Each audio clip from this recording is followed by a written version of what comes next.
That was a wild ride. I'd like to formally apologize to Sweet Bloom for using your coffee for this because it was really tasty. This, however, I don't know about.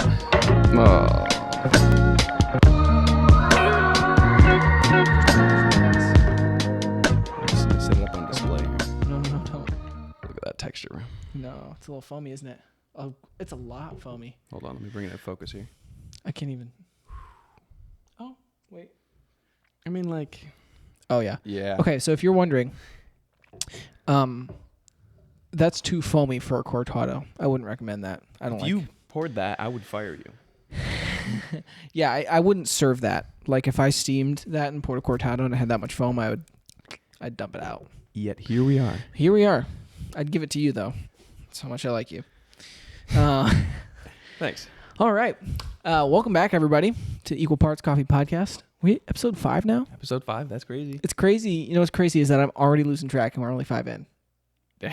I can't keep track of it. I think there's something else going on there. Something else is definitely going on there. Or something. I don't know. Cool. Well, today we're having Cortados, which, if you didn't know, it's kind of what the podcast was named after because equal parts, Cortados equal parts espresso and steamed milk.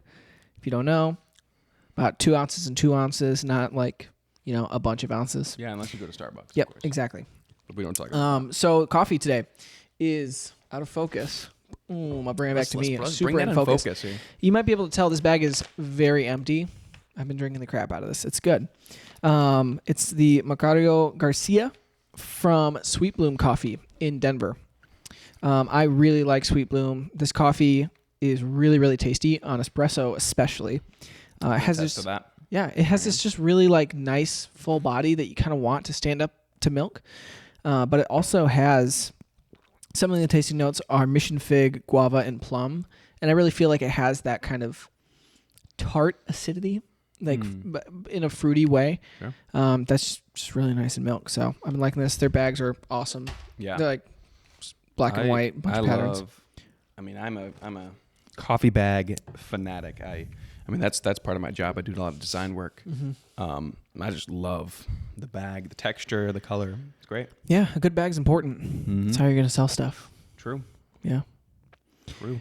Yeah. So, Jack, I think you just told me that you got some plane tickets, California. Yeah. I'm going to California end of March here. Sweet.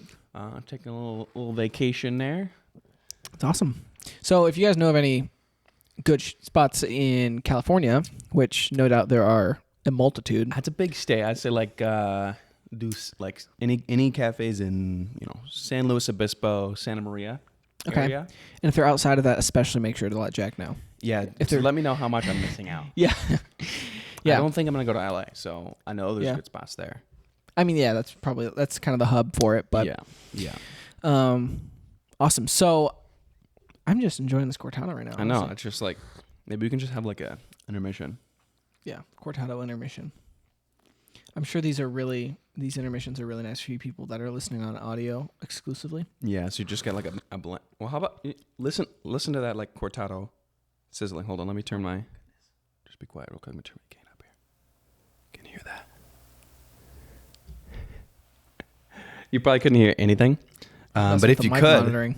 You're welcome. Yeah, if that just I can hear if that shredded your ears because you turned the monitoring up so much.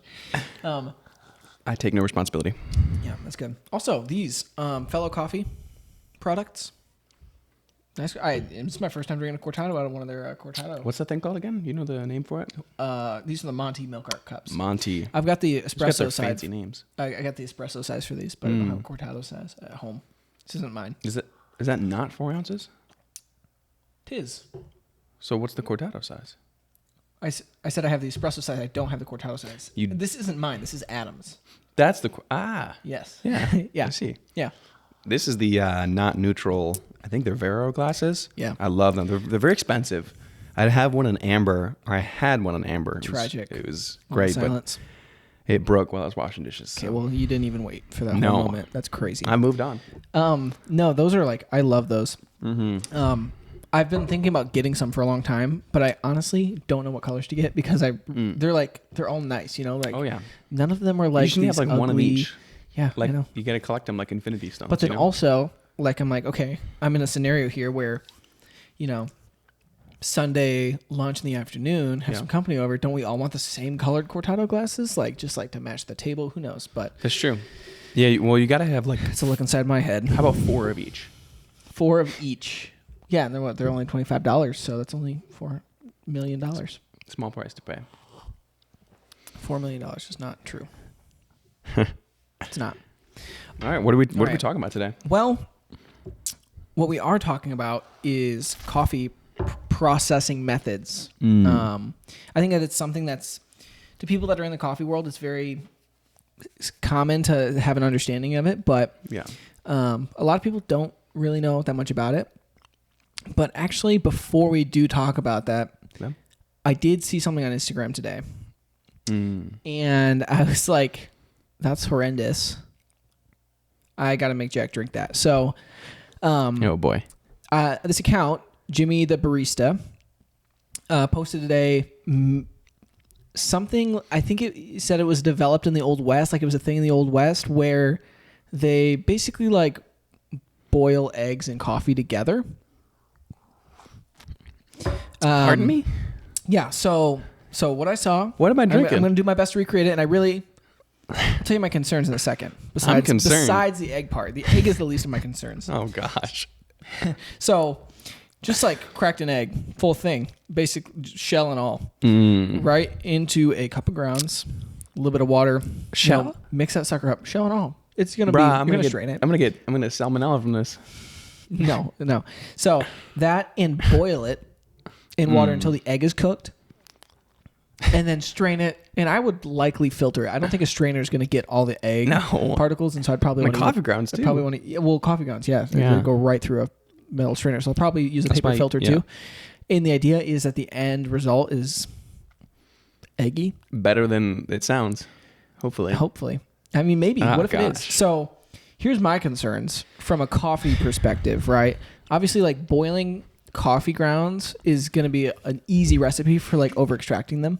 So you're going to get a lot of bitterness because, right, like even if you used water off the boil to make a cup of coffee, it's cooling down as you're holding it, right? It's not actively being heated. Yeah. So I feel like that, and also the immersion time that the grounds are spending in the water, that I'm thinking pretty coarse.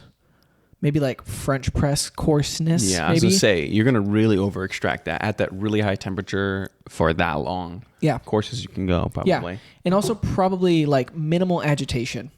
So if you don't know, agitation promotes extraction. So if you've got coffee and you're stirring it, you're moving away the saturated water and you're moving the less saturated water to the particles, and you're helping extract it. So you're going to like draw more and more out of your coffee particles the more you stir it. So I don't want to stir it too much because I think other things are going to be contributing to pulling it out.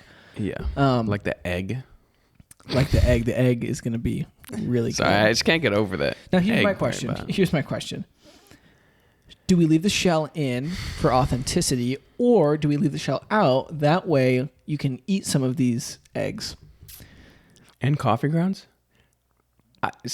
I've eaten coffee grounds. They're not even that great. Eggs and coffee grounds? I'd say leave the shell in. Okay, for he wants authenticity. to leave the shell because he's a coward and he doesn't want to eat the coffee. No, I eggs. want the shell to be part of the extraction part. Yeah. No, I agree. There's a lot of good minerals in eggshells, A lot of good minerals. Anyway, so let's do that. We'll probably just like that or something. I don't know. If that transition doesn't work, just abandon it and just kind of let people see that I messed it up. Real. That was a wild ride. I'd like to formally apologize to Sweet Bloom for using your coffee for this because it was really tasty. This, however, I don't know about. It's, What is that amalgamation? Well, it's kind of nice. I feel like now that the liquid's gone from it, it's like a patty. It's getting its color back. It was very gray at one point. Now it's, it's more brown. No. Anyway, this is what we've got. And honestly, it doesn't look that bad. I have no idea how the extraction. I mean, it kind of looks like Enjoy my last delicious sip of my Cortado. Kind of looks like an AeroPress thickness, you know. I mean, it's full immersion. I want to see if I can see some like particles in there. I mean, that looks pretty good. Yeah, it clogged 2 paper filters. So, oh boy. Well, we strained this out first, and so I mean that just goes to show you how coffee particles and just even small particles can fill up paper filters. Yeah. Yeah. Or right. egg. I guess I gotta Oh gosh. How much you want? You want quite a bit, right? Yeah. Okay. A healthy serving. This looks good. Like, if I saw this and nobody told me, I would be like, give me that. I'm about that. And that honestly gives me an idea, but we'll have to do that later. That smells Imagine if we just walked across the hall right now and gave some of this to Adam and didn't tell him. Yeah. If it's still hot, I might run and do that. Just give him some of this. Be like, hey, we made it AeroPress. Let me know what you think. Honest thoughts. It depends if it's really good. It smells... I think it's a little thin, like a little under extracted maybe. Smells like a hearty meal. Yeah. I just became aware that I've been kind of talking past my mic, so let's try and talk into your mic. We want you guys to be able to hear us really well, you know, and it's harder than it looks, but also it's easier than it looks too, so we can do better. Anyway, all right. Well, what are we doing? I'm going to on the top of your, oh man, this is blocking it. Wait, people have to see the. What am I? I'm just do a normal one. Yep. I don't know what you're doing. Bottoms up. Very thick taste. My first thing is like very thick. Like, I taste egg for sure. For sure. Yeah. Honestly, I taste egg more than coffee. Mm-hmm. I'm going to say this isn't properly extracted. No. The coffee's very hollow. Yeah. Bitter. A little bit. Oof. Mm-hmm. Yeah, it helps if you really let it sit on your buds there. Oh, gosh. My buds are screaming. I don't want to put them through that. No, let it sit on your buds. We got something to like wash this down with? You get your chug jug there. Oh, my goodness. My water bottle's so far. Reach. Here you go. Yeah, so mostly, here's the story. It tastes like eggs. Yeah, it does. But eggs in a liquid form. I don't know if you've ever had like really like water that tastes like scrambled eggs, but the part of scrambled eggs that gets burnt to the pan, it does, you know? No, you're right. Like when you get a little bit of like the eggs and it's like the really thin, when crispy somebody decides to like scrape it pan. off and scoop it onto your plate, it's like, why didn't you just leave it in the pan? Yeah, it's like you should have left that in the pan. Just I didn't want to eat leave this. Behind. It's like you could have used a little bit of butter. It's history. You didn't need to cook it to the stainless steel. That's what oil's for. Not today. Okay. That helped. Yeah, I mean, was this is wonderful experiment. This is kind of crazy. I mean, at least we should have put some salt and pepper in there. You know what I'm saying? Honestly, a little bit of taco seasoning. Like a pass. What have we come to? Do it. I don't know if I want the whole. Okay, I mean, like, you got a cup, you can spit it out. Oh gosh. I like.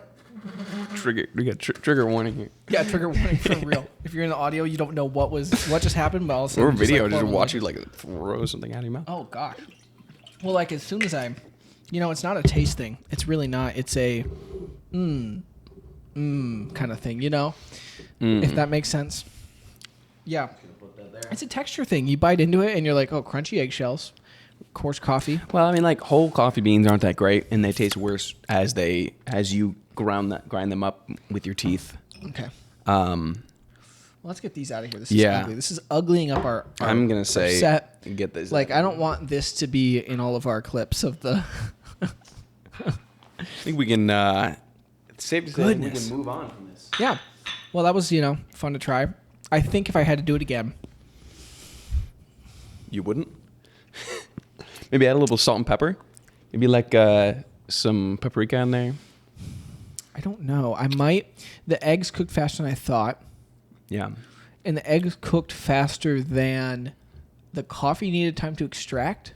And that was a problem. Sure. Because then we did it longer and the eggs kind of burnt. Yeah. So maybe... It was like that in between. Eggs burnt and the coffee didn't extract long enough. Yeah, so maybe, I don't know. I don't know what the solution is. But honestly, I'm not that concerned about finding one. I'm really not. I think it's okay to stay as an unknown. Yeah, no, I'm fine with never having that again. So, all right. Sorry if that was loud. I just realized.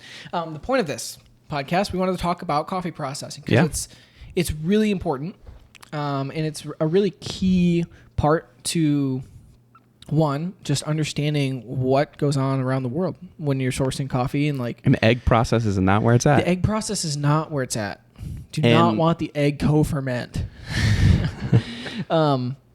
Yeah, and also from a like consumer perspective, like our side of things, it greatly impacts the style of coffee that you're having and the way it's going to taste. Yeah. To be clear, like coffee processing is the process that happens immediately after green coffee is picked off of the tree. Yeah. What they do after that, it can very drastically change the flavor of your final cup. Yeah, and he says when green coffee is picked off the tree, the seed is green, but it's in a cherry at that point. Yes. We call it green coffee because it comes to us green because it's just the seed. But so coffees grow in a stone fruit. I mean, varying sizes, but think of like a cherry in Traverse City. Yep. We're known for our cherries. The pit is maybe a little smaller than that. Yeah. And coffee beans, they have a flat side. They're not beans, they're seeds. Yes. It's just common to call them beans, I don't want to be that guy. Coffee but seeds. I might. Sometimes I switch back and forth between being that guy. So anyway, they have a flat side because they actually grow face to face like this, like I'm showing with my hands. Yep. And if they don't have a flat side, it's likely a pea berry, which is when there's a kind of a defect and only one seed grows in a wonderful defect. Yeah. They're tasty, but a really small single seed grows in a cherry. People say that because it's one seed instead of two, it gets the flavor of two in one. Yeah. Just like sugars and stuff, plants and biology and whatnot. A lot of those will be separated from the rest of the lot and sold separately. So you can get coffees that are purely the pea berries of the lot. Yeah. And sometimes they can be a lot more expensive than the rest. Yeah. And it's also not uncommon, like if you're just looking through your coffee and you can find pea berries in your coffee. On where it's from. But so there are a lot of different categories and styles and then like subcategories and styles of coffee processing. Oh yeah. But basically, like Jack said, it needs to go from being a seed and a cherry to being a mostly dry product that can be shipped around the world and stored. So two of the most common coffee processes are going to be washed process and natural process. You're going to find those in any specialty cafe. You're going to find those in any specialty cafe around the world. And they're the most common. And they're also I feel like they're the most noticeably different. Like they're very easily noticeable. Yeah. I'd say most coffees would fit either under one of those two categories, be it a subcategory or somewhere in between the two. Yeah. And basically how that works is I'll explain natural, you explain washed. So natural process is they take that cherry off of the coffee tree, and technically they're bushes, aren't they? Or are they technically trees? Trees, plants. Coffee plant, that's what I'll say. Yeah, I don't think by definition they're trees, so people say coffee plants. Yeah. Take it off the coffee plant. Okay, you got those cherries, and you just take those, bunch of them, and lay them out in the sun on raised beds. Rake them out. They're turning them over, and they're just drying in the sun. Yep. Until they're dried, and that fruit dries and breaks off of the seed. Yeah, it kind of turns into almost like a raisin type of look. Yep. And so they've got those blank seeds after, and they ship them out. Wash process is they'll pick the cherries off the tree and then immediately take the cherry, depulp it. Different countries will have different ways of doing it. Sometimes they'll have big machines that will have little pegs on them and it'll remove the cherry that way, or they'll manually do it. However they do it, after that, they'll rinse off all of that mucilage that's left off. You eat a cherry, it's got a little bit of mucilage for not a super great word, but that's what it is. Or like those eggs. Sure. I didn't want to think about that Some anymore. serious mucilage going around. in there. This is good mucilage though. But Yeah. anyway, when it's a wash process coffee, they'll remove the mucilage, clean it off, and then there's that another layer of skin that's on the coffee seed or coffee bean that'll let it sit in, that kind of preserves the coffee. Because if you were to take that, it's called parchment, off, it would age a little faster when exposed to oxygen. They get that little protective layer on there. They'll let that dry in the sun to get it have no water on it, and then they'll get it ready to ship. Mm-hmm. Yeah, and so some nicknames for those are also like commonly natural process is often called dry processing, Yep. and wash is often called wet processing because one uses water and one doesn't. And you can really see kind of the difference that these processes are used in. Just country to country, even like access to water is a big determiner if a farm is going to do washed or natural, right? Mm-hmm. Like if you have access to water, you have a choice. But if you don't have access to water, you're obviously you're going to do natural process. Yeah. So and a lot of these processes are based on tradition. Mm-hmm. Certain countries will have been doing natural process for hundreds of years and not see a reason to change, or vice versa. Yeah. Like Ethiopia, we see tons and tons of natural processed coffees come out of there. But I feel like I've seen more and more washed coming out. Yeah. But yeah, for a long time, you almost exclusively got natural processes from Ethiopia. I am curious. We should look it up to see like which processes they start doing first. Because I want to say they started doing wash process first. Oh, really? And then I could be, don't quote me on this, I could be 100% wrong. I'm going to quote you on but this. But I want to say today. that they started doing natural process because Ethiopia is one of the largest countries that exports specialty coffee. They've really gotten into that market, and there's been a huge draw for natural process coffees. That more fruity taste to it, fermented taste. Yeah, spoiler alert. That's the next thing we're going to talk about. So what's the difference? Like, what is the to difference? You, right? So natural processed coffees, because that, right, you think that like cellular breakdown and that fruit is drying and kind of rotting, not like gross rotting, but breaking down on that seed, there's going to be a lot more of a heavy, full fruitiness, even sometimes like a little bit of a fermentiness, not like alcohol, but like kind of like the fermentiness of like wine. Sure. In some contexts. Yeah. Oh yeah. And that's why natural processed coffees tend to be kind of the coffee that people taste first and their mind is blown because it's the fruitiest coffee they've ever tasted. Yeah. It's like the sweetest for sure. Like, whoa, it's like super sweet. It tastes like blueberries. Yeah. I mean, it makes sense when you're first starting out to build your coffee palate. That first flavor you could pick up on is sweetness right away. Just like babies. Babies like sweet. Yeah. And that wasn't an insult. Yeah. I'm insulted. Sweet is a base human flavor that we develop. I mean, it's very easy to pick up on coffee. It's harder to, your first coffee, if it tastes savory, you might be turned off by it because you're like, coffee's not supposed to taste savory. It's like, I don't want my coffee to taste like rotisserie chicken. Or like eggs. I've had rotisserie chicken coffee before. And it's pretty good, actually. What? There's no rotisserie chicken involved. I was just tasting it, and I was like, "This kind of tastes like a rotisserie chicken." Well, I don't know. You had me drinking egg coffee, so. But your dad did not. Your dad didn't put that on the bag. I was like, rotisserie chicken. Rotisserie chicken. Yeah, that's the balance. You wanted your flavor notes on your bag to be accurate, but also attractive. And sometimes we don't put jalapeno or rotisserie chicken, but like tomato, like with really like crispy skin. That's what it was. This was kind of like a memorable coffee. I don't remember what it was. I don't know even know if we bought it, but probably not. Maybe. Who knows? I don't know. Anyway, yeah, and so washed processed coffees tend to have a little bit more of a cleaner, I would say lighter on the palate. I feel like natural processed coffees tend to have a weight on your palate. Sure. Kind of like heavy. sit on your tongue, where a wash processed coffees tend to be a little bit lighter, a little bit more acidic, maybe even a little bit more delicate. I would think I explain it like sometimes the natural process can be very syrupy, and like the thinness of a wash processed coffee is rather thin. That sounds like a bad way to describe coffee, and then natural process is more thick, like syrupy, stays in your tongue kind of a thing. Yeah, so we're talking about mouthfeel. I don't know if, it's not a weird word. Yeah, it's not a huge thing outside of I mean, it is in other contexts, but I would it's a say big thing in coffee. Like when I'm drinking a coffee coffee, and wine. the mouthfeel of a coffee matters a lot to me. And so like when we're saying syrupy or thin, we're talking about the way that it feels in your mouth, right? Think like drinking How does water. it make your mouth feel? How does it make your mouth feel, right? Your mouth feel matters, right? Like drinking water versus drinking milk versus drinking like seltzer water, right? Like those feel different on your palate. Yep.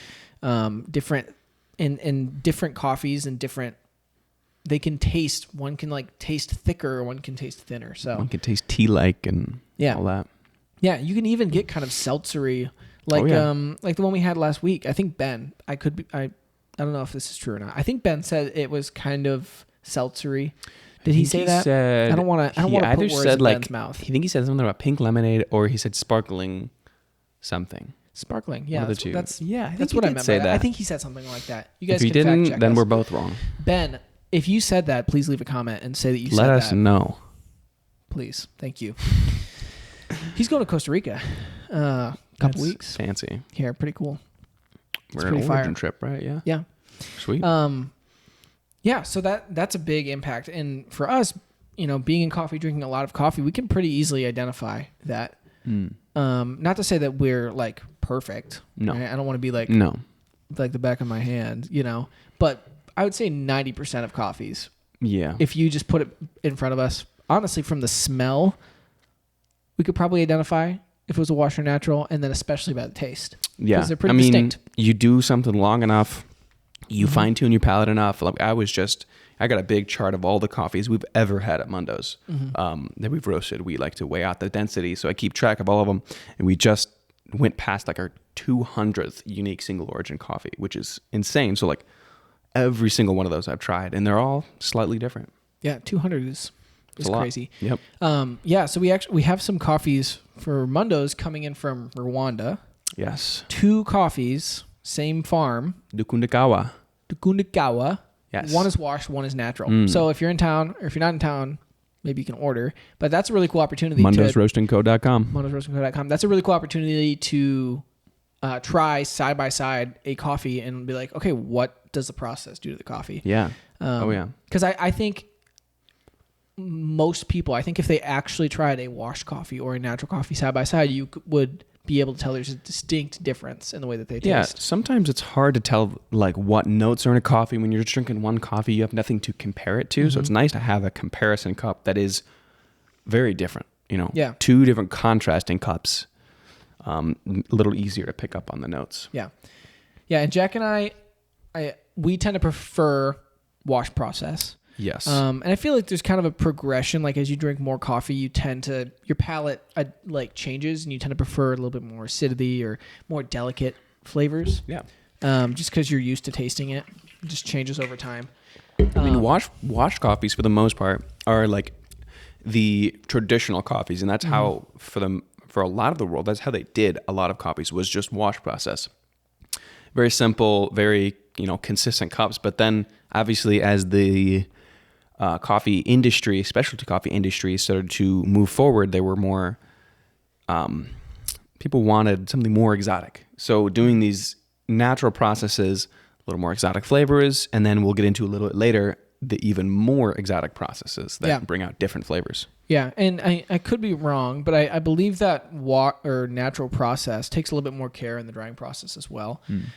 Just because there is, if you're leaving the fruit on, you're locking in all this moisture. So you have to make sure that you're actually rotating them really well. Yeah, most of the times they'll have strict time measurements of how long they need to sit out, when they need to rotate, which is if they're under shade or not. Yeah, which in my mind is likely why maybe wash is more common, or was the tradition, because it's probably easier to actually dry them after the cherry's off. Sure. That makes sense to me.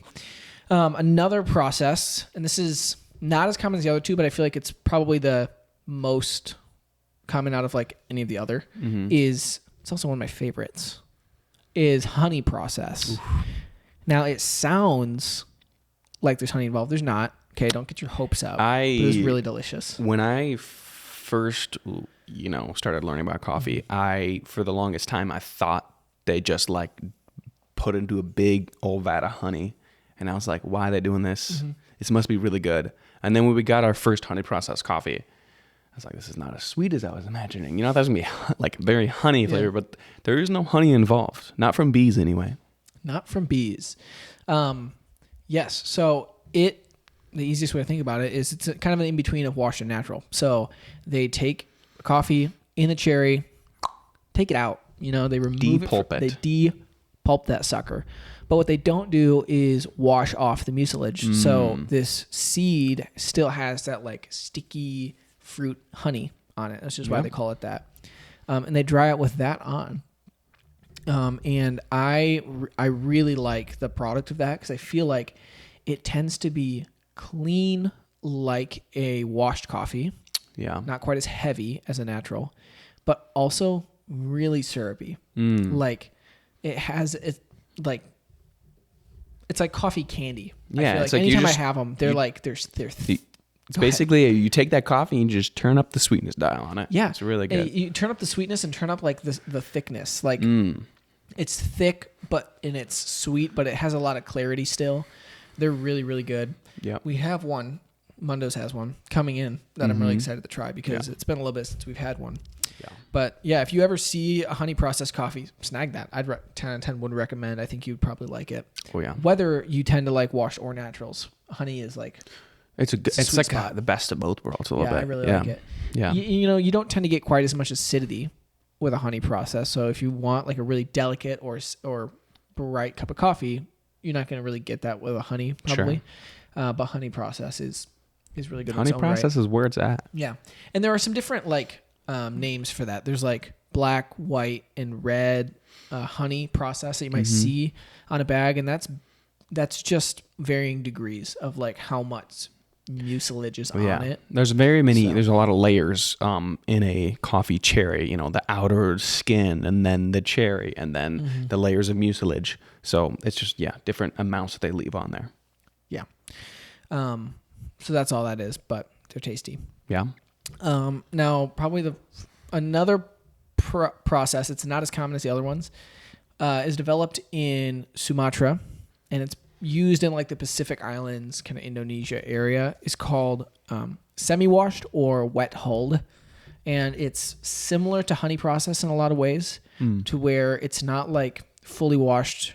It is washed to an extent, but the mucilage is left to dry. It's done on usually like a smaller scale by hand. So it's not that common. I may have had I think I've had semi-washed. But it's just not that common, but it is similar to honey in some ways. So it's kind of like in between honey and washed if you had to put it in the spot. Yeah. So like honey doesn't use any water in the cleaning process, at least until they're done fermenting. But the wet hold they do use water in it. Yeah. Okay. Yeah. So those are the basics. Those are like kind of what you're likely to see. And hopefully you kind of have an idea of what to expect from a cup. And none of those are really new. They've been around for a long time. Been around for a long time. Yeah. And those are like, you're going to see those on shelves at a coffee shop. Oh, yeah. Now, there are more and more different styles of experimental processes popping out. And there's definitely some mixed reactions from the coffee community on these. Because to some extent, it's kind of less authentic to the coffee, right? Like a really high quality coffee, you wouldn't want to alter it in this way. You kind of want it to be pure. But also, it's kind of a cool way to add value to lower quality coffees. So farmers are having opportunities to kind of add a value to a coffee when they don't have necessarily super, super high quality. Sure. But the one danger I see in that is you do have a low quality coffee, and normally if you have a low quality coffee, it's not scoring very high, and because of that, you're not able to make that much money off of a coffee. You would be encouraged to find ways to increase your quality of your coffee, whether that be try different varietals to grow or different, growing methods or different soil, different processing. Yeah. So I think the danger could be you have a low quality coffee, you don't want to put the time and money into making it better, so you just co-ferment it with something to buzzword. Artificially. Spoiler alert. Jack is spoiling. Well, that's what you've been talking about. So. Yes. Yep. And I definitely see that. Yeah. And it's a pretty new thing. And I think some people are picking it up, but I don't think that it's going to necessarily stick around. Like, I don't think that it's going to be like... Yeah. And that also is the danger with some of these things is that, like, you know, we like exotic, new, shiny things in the United States. So it's hard to, at least for like coffee farmers, they want something that they can sell year after year and not something that, you know, they have to change their whole process of processing only for the next year. No one wants it anymore. Like, you don't know what is a fad, what's going to last, what's a buzzword. And even if it is a short-lived thing, you know, you could cash in on that, you know? Yeah.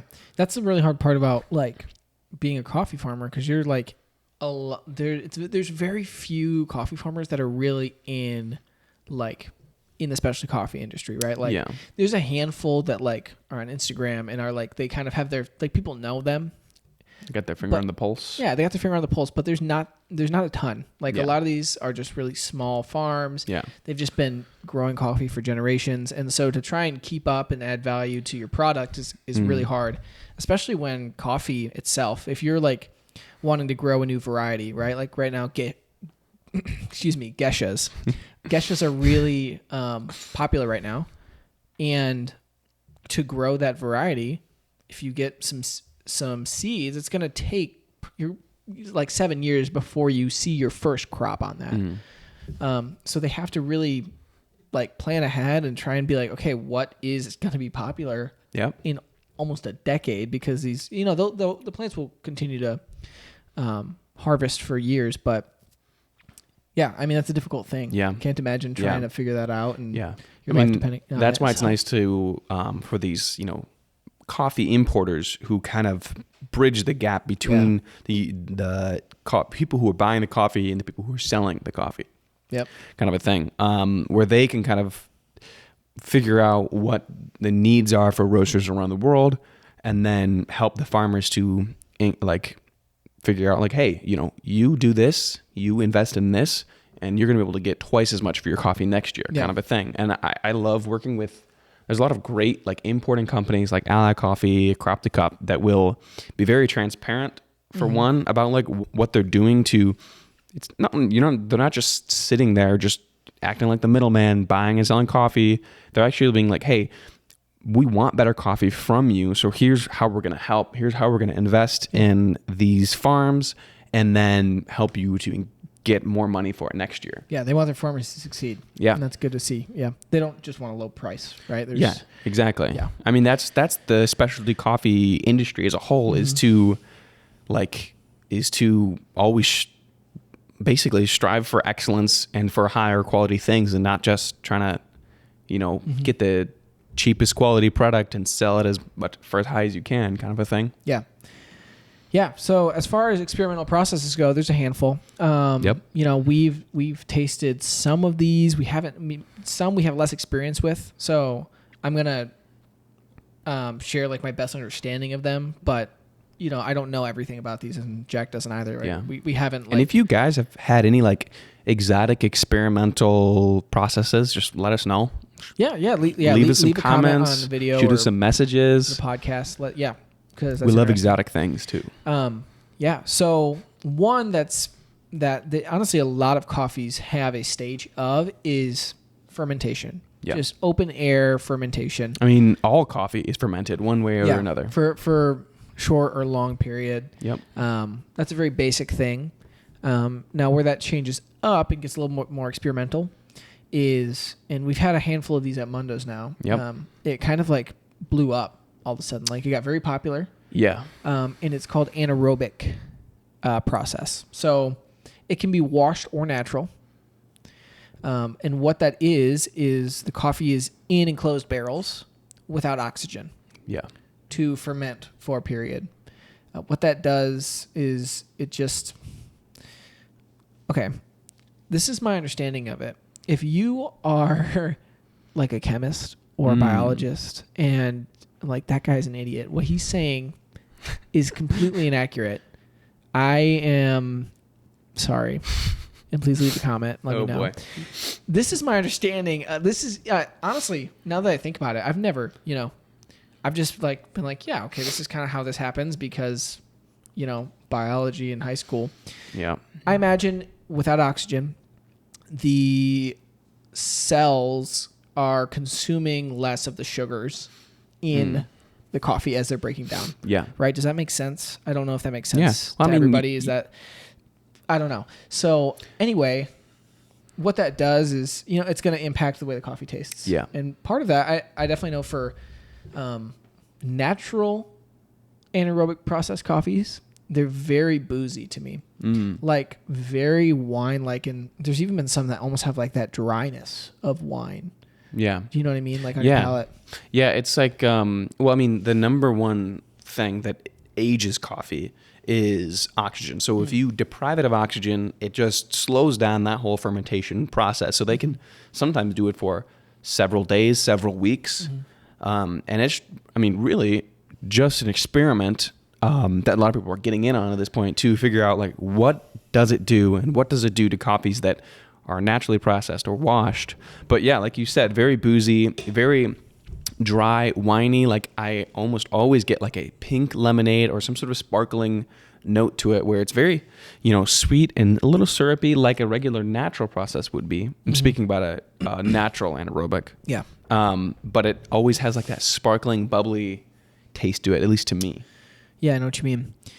And the other side of that coin is a washed anaerobic, which we have had 2 of on the podcast already. What we had last week from Magalia Coffee was a washed anaerobic, Gesha, which is the first washed anaerobic Gesha. Not a pink bourbon. Jack did call it a pink bourbon, and I didn't notice.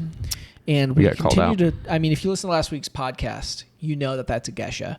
But in our podcast clip, we did have Jack saying it was a pink bourbon, and neither of us caught it. So I'd like to apologize to everybody who was deeply impacted by that. Hang my head in shame. Yeah. It's only a little embarrassing. It's like our career is over now. So, so you've heard us talk about like washed anaerobic coffees if you've listened to the last couple podcasts and the way that they taste. They tend to be kind of seltzery, brighter. I really feel like something I've said that Ben agreed with is like gin. Like I really get like a floral berry, but still with like a little bit of like that fermenty taste, if that makes sense. I've only had gin a couple of times, so I don't know if I could say whether or not it's like the first thing that comes into my head with it. I Not to see say what that you're it saying, tastes exactly like gin, but like that's kind of the closest thing that I can. Yeah, that's all flavor notes are. So yeah, some of you won't know because you've never tasted gin, and you and might then never. Just to and that's fine. That's fine. You don't need to. You don't have to. No, forget about it. It's not that important. Anyway, I tend to like washed anaerobic coffees. Yeah, they're good. They're interesting. Yeah, I feel like they sometimes. I've had a couple natural anaerobic coffees that are so have such a heavy ferment taste that it's almost got this like bitterness of fermentation to it, where you have that with certain maybe red wines where it's very, very heavy, depending on the coffee, where it's got that like almost underlying bitterness from the fermentation. Where those are not particularly my favorite. I do like that it's exotic and experimental and that it's very different from different processes, but I really can't drink very much of it at a time. Very, very small amounts. Yeah. It gets a little overwhelming, I think. Yeah, honestly, with any of those anaerobic, washed or natural, it like has a consistent taste that is like copied and pasted onto the coffees that process happens to. Like I feel like they all share something. Yeah, and I get same kind flavors. of tired of that. Like I think it's good, and I think it's interesting, but I don't want it all the time. Well, it's not like my favorite and I think thing. what it does more than anything is it like almost hijacks the flavor of the origin. Yeah. Almost with its own fermentation flavor. That is just it's you get a lot of flavor just from the fermentation of the cherry itself rather than the actual coffee, because a lot of times coffee you can taste the difference in where it's grown, elevation, all those kind of things. So another experimental process it's very similar to anaerobic. It's called carbonic maceration. I don't know That if sounds scary. I know. Sounds like I'm somebody gonna wants get to hurt me. carbonic macerated over here. No, you're done. You're cooked. It's over. Chat. The brain rot seeps through. You know, it seeps through. You try and hold it back, and it just like it starts out as irony. Yep. Until it's not. I don't even know what I was going to say. That's Carbonic maceration. So it's very similar to anaerobic process. The rot consumes. It's similar to it, where the coffee is fermented for a period in enclosed barrels. The difference is that CO2 is actually introduced into those barrels to... They just be doing anything to coffee these days. Anything to coffee these days. We got carbonic maceration before GTA 6. Okay, we got to stop. With them. I'm done. Yeah, I don't believe that. Sure. Maybe. We'll see. Anyway, it's been, 18 minutes and I haven't even been able to tell you about this process. They introduce CO2 into that. So it forces the oxygen out and CO2 takes its place. So I've never had one. I don't know if you have. Do you even? I might have had one. I probably did have like a sample of You've one. It wasn't whatever it was. It wasn't that good because obviously I don't remember it. Yeah, so, not to say that it's not good. A lot of shops have it. Yeah. I've never tried it, but if you do come across, if you have if you're a roaster and you have some carbonic macerated coffee you want us to try, send it our way. Yeah, or let us know about it. It'll sit right here. We'll drink it. We likely won't mix it with eggs. I don't think that's going to happen again. No, I don't think so. So, yeah. At least not the first time we try it. We try it no, the first time. I'm not going to try it without eggs. I will not try it without eggs. At least the eggs were like free range, organic. Yeah, no, they were in a brown shell, so. Yeah, they could have just colored them brown. That adds a fanciness factor to eggs in my mind. Yeah. Anyway. Haven't been bleached. It's similar, but it's a little different, and it changes it. So if you ever try one, you can kind of know how that works. Yeah. So where we get into the really kind of new experimental stuff. The offensive stuff, to me at least. Yeah, maybe. It's called co-fermentation. So any one of these processes, whether it's open air fermentation or it's anaerobic fermentation, is you introduce something else in with that coffee. What's been most popular has been fruit, or even I've seen different spices. Another thing is people will introduce cultures sometimes. So we have had a anaerobic yeast washed coffee. Incredible. Yeah. And it was really good. Not offensive in my mind. Not offensive. And I feel like introducing cultures is a little bit different than fruit, right? Like it did have a little bit of a yeastiness. It's actually on espresso at West right now. Dialed in today. Everybody I served it to said it was fire. They didn't. But they literally said the word fire? They implied that it was fire. You saw that in the little sparkle in their eyes? Well, I talked to them about it. I was like, it's good, right? On espresso, it made it really creamy in an interesting way. Like it was like the milkiest espresso. Sure. Like if I blindfolded you and served that to you, you'd be like, is that a macchiato? I don't. Probably not. No. But it was very creamy. It was very good. Nice. Yeah, and then on a pour over, I feel like it has a little bit of a yeastiness, but it still has like acidity. It's good. Yeah. But there are processes where they'll introduce. I've seen a mojito co-ferment. See, that's offensive to me. Like, not gonna lie, I just getting mint in there and stuff like that. I actually tried a watermelon co-ferment from Brandywine Roasters. Adam ordered it at Red Hook Coffee in Detroit. That's what I call it. That's what the French call it, Detroit. Is that what they call it? I think so. I'm pretty sure. If you're French, leave a comment below. Do you call it Detroit? At Red Hook, they do a rotating number of roasters. So they just are like, what sounds good? We'll serve that. And so they had Brandywine, and it was a watermelon co-ferment. I got to drink some of Adam's. It was interesting. It tasted like coffee with watermelon. And then Adam dumped it all over the floor. You must not liked it, huh? Well, it was an accident. Sure. But he spilled it everywhere. I think he was offended by it. See, I would try one. Like if I got a green sample, I would roast it on the sample roaster, try it, taste it. Other roasters have it. I'll drink it. That's great. I don't think I'm interested in ever selling one of those. I just think that it's slightly deceptive. And then, like I said earlier, you could take a low quality coffee and mask it by co-fermenting with some sort of fruit that has a natural sweetness to kind of fill that gap. And I just think What do you think? coffee is incredible. I love coffee. I disagree. Get out of here. Get out of here. Mute your mic. Coffee is incredible. There is such a wide range of flavors you can get from just coffee itself. Yeah. Nothing else. Like, I mean, obviously, you know me, just black coffee, no cream, no sugar, no latte, just black coffee is sweet. No eggs. Keep those eggs away from me. Eggs. I want them on a sandwich. Plus, they're ridiculously expensive anyway. Eggs. Yeah, that was like... And coffee. I think coffee just hit another record. Oh, yeah, so... Anyway, but I love coffee.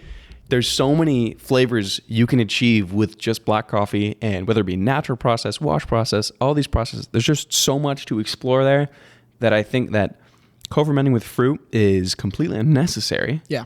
And it's just kind of offensive. Yeah, I mean, I agree with that. That's my rant. Like, especially like for being people that love the product, right? That love like authenticity in coffee, and like we want just really good coffee. Yeah. Right. Adding something to it to make it better isn't better. You know? And it's that way with anything. Yeah. Anything that people really like love, and they don't want something added to it to like, it's kind of gimmicky in a way. Yeah. It's experimental. I don't think there's anything wrong with it. I don't think there's anything morally wrong with it. Jack seems to think there's something morally wrong with it. You're telling me you can take this amazing coffee and infuse it with fruit to make it better? Yeah, right. It needs to be clear, first of all. It needs to be clear that that's what's happening. Yeah. And what you said with it being deceptive, I mean, I can see a scenario in which roasters... Did that not happen? Coffee. There was some sort of controversy surrounding a co-fermented coffee that won some sort of award, I believe, and I think they got disqualified because of it. How does that... That's crazy. I mean, like, you co-ferment something with some, like, mango, I don't know. Yeah, still, crazy. Like, I feel like that should be, it shouldn't win. It should be awards. Very transparent. I mean, some of the samples we've gotten of co-fermented coffees, they're not super clear that they got, like, funky names, but, like, you don't know if they're co-fermented. Yeah. They're like, here's my low-quality coffee, and I've co-fermented it with some coconut, make it taste better. Yeah. I think it can be dangerous. I would try it. I don't think it's gonna stick around for very long. I don't think so. I think that people value. It's like that monkey poop coffee. Like get out of here. Literally get out of here. Yeah, is that like an Asian thing? Or like I think there's a cat poop coffee as well. I think they do that in Asia. I think the cat poop. Where do they do the cat poop? Honestly, Taiwan. Taiwan. Is that true? It's also ethically questionable. Cat poop coffee. Sometimes they keep all these animals in cages and feed them coffee seeds all day that they don't. I don't think they would typically eat. Yeah. So anyway. Yeah, I mean, we're not making any official statements, and any countries that we're specifically. No, I don't even know what country this is. I've never tried it for the reference because I don't care how great it tastes. Yeah. It's a joke. Yeah. Anyway, that was crazy, that whole thing. But yeah, so they're interesting. If you have an opportunity to try one, I'd recommend you. I would say you should try it. Definitely. Right? Definitely. Like, see what you think. Do you like it? That's fine if you do. I mean, Jack maybe probably never talk to you again. Maybe it's this new thing, and you will, in maybe 10 years in the future, you're never going to find an co-fermented coffee, and I'm going to be left behind. That's unlikely, though. But, yeah. Yeah. Definitely try it. I mean, it's an experiment. Yeah. Try it. Yeah. It's fun. Yeah. This is fun. Yeah. It's fun. I'm okay with fun. So a little bit. Something you said something about egg prices, and it reminded me of a joke that I was going to make. And I'm deeply sad because I realized I forgot it. I was gonna make a joke about how you and forget. We gotta make a joke about how expensive coffee is right now and how expensive eggs are. So why not have them together? That kind of thing. And and I just forgot it, and I just remembered it. So anyway, you guys can get that secondhand joke. It's probably more funny now than it would have been in context. Yeah, I can tell internally. Yeah. Yeah. Yeah. So anyway, that's kind of everything thirsty. With... Oh, yeah, hit the jug. This guy gulps. Yeah. It's crazy. Hydrate or dihydrate. It's... yeah. I'm feeling so refreshed right now. That's so funny to me. I don't know why. Yeah, so hopefully you guys, learned a little bit about coffee, about just like... the global side, like the coffee farm side of things. Yeah. Something that is, I wanted to mention, farms in their access to washing or processing their coffee. Not all farms do it at the farm. No, a lot of them will be they'll have a milling station, or they call it washing or milling station. It's actually a little bit more uncommon for them to do it themselves. Unless you got a big operation. They don't have the resources to have a milling station or a place to dry their coffee. A lot of times it's more cost effective for multiple farms to share the same milling station. Yes. So something that you guys can look out for is if you notice that there is a coffee that a roaster's had for a long time, right? For example, at Mundo's, the Guatemala Union Cantonil is a coffee that we've had for years, right? And coffee, right, we get a single origin, it's that harvest, and then we're never going to get that coffee again because they're not harvesting it again. But because the Guatemala is actually, there's a washing station that farms in that whole region bring their coffee to, and then they wash it together and they share profits. And so because of that, you're getting this huge average of the taste of the region. And the taste harvest to harvest changes a lot less because you've got that huge average versus one farm. Because one farm harvest to harvest can be wildly different It's taste. fun to have both, like a good selection of your micro lots that you're never going to taste anything like this ever again. Or your big region-sized coffees. Yeah, well, it's just great to have. Like the Guatemala Union Cantonil is really good. We've had it for a long time. It's a staple. It's a staple. It's a stable staple. Staple for real. So if you ever notice that, you can kind of guess, or maybe you can ask somebody if like, hey, they might not know, but they might know. And if anything was like, we said a lot of big words, get the anaerobic, carbonic maceration. I think they're a little, not that common. I mean, anaerobic just means without oxygen, literally. Yeah. So like, if there's anything you guys are confused about or didn't make sense, just let us know. ChatGPT. Don't ask us. No, ask us. ChatGPT might give you the right answer. Sometimes they don't. So no, there's some questionable stuff. From Reddit, and then they don't. Yeah, gosh. Don't listen to their life advice. Yeah. No. If you're asking ChatGPT life advice, you're cooked. You're cooked. Yeah. So like that egg. Oof. Anyway, hopefully you're able to look at a bag and maybe have a better idea of what it's going to taste like, right? You look at a bag and you see certain tasting notes and you see that it's a washed process. You're like, oh, I bet this is going to be a little lighter, a little bit more acidic. Versus if you saw the same tasting notes and the coffee's natural, you're like, oh, it's going to be a little heavier, a little more sweet, maybe a little bit more fruity. Yeah. Yeah, if you guys have any questions about coffee processing or coffee anything, just like send us a DM, a message, comment, whatever it is. We love talking about coffee. So yeah. Also, if there's a roaster you really like, or if there's a coffee that you guys want us to try, you can send it our way, or just even recommend the roaster to us. I love learning. There's so many cool roasteries in the United States and in the world like that. I mean, obviously, I'm never gonna hear about all of them. So if there's any cool ones that you guys like, let us know. Yeah, because we're going to start expanding our reach a little bit, because we need a bag to be sitting here. And we've gone through a couple of my favorite shops. Yeah. So, see if I can score anything in California when I'm there. Yeah, you should. Send me some recs. Yeah, you really should. So, yeah, hopefully you learned something. If you guys have any questions, always let us know. Comment. Smash that like button. Oh gosh. Hit subscribe. Can you feel free to message us. Can you like podcasts on Spotify? I don't think so. I definitely can on Apple Music.